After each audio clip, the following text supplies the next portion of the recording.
ഇതിൽ ഞാൻ ചമ്മന്തി അരയ്ക്കാൻ വേണ്ടിയിട്ടാണ് കേട്ടോ. അപ്പോൾ അതിൽ തേങ്ങ 1 കപ്പ് ഇട്ടിട്ടുണ്ട്. പിന്നെ മാങ്ങ നമ്മുടെ പറമ്പിൽ തന്നെ പറിച്ചതാണ്. മാങ്ങയുണ്ട്, ചെറിയ ഉള്ളിയുണ്ട്, പച്ചമുളക് 2 എടുത്തിട്ടുണ്ട്, കറിവേപ്പില ആവശ്യത്തിനുള്ള ഇട്ടിട്ടുണ്ട്, ഉപ്പും ആവശ്യത്തിനുള്ളത് ഇട്ടിട്ടുണ്ട്. കറിവേപ്പില ഒരു തണ്ട് മതിയാവും കേട്ടോ. അപ്പോൾ നമുക്ക് നന്നായിട്ടൊന്ന് അരച്ചെടുക്കാം. അപ്പോൾ ഇതാ നമ്മുടെ ചമ്മന്തി ഇവിടെ റെഡി ആയിട്ടുണ്ട് കേട്ടോ. അടിപൊളി ടേസ്റ്റാണ്. നിങ്ങൾ ഇതേമാതിരി അരച്ച് നോക്കുക, പറഞ്ഞ മാതിരി തന്നെ അരച്ച് നോക്കുക കേട്ടോ. നമുക്കിതിൽ ഇത്തിരി വെളിച്ചെണ്ണയും കൂടി ഒഴിക്കാം കേട്ടോ. അതിനാണ് ഞാനിപ്പോൾ അത് നോക്കണേ.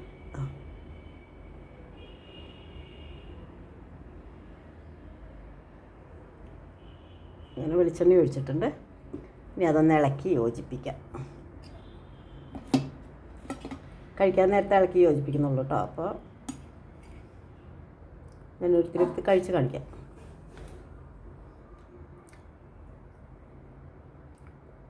അടിപൊളി ടേസ്റ്റ്. അപ്പോൾ ട്രൈ ചെയ്യൂ കേട്ടോ. Thanks for watching video.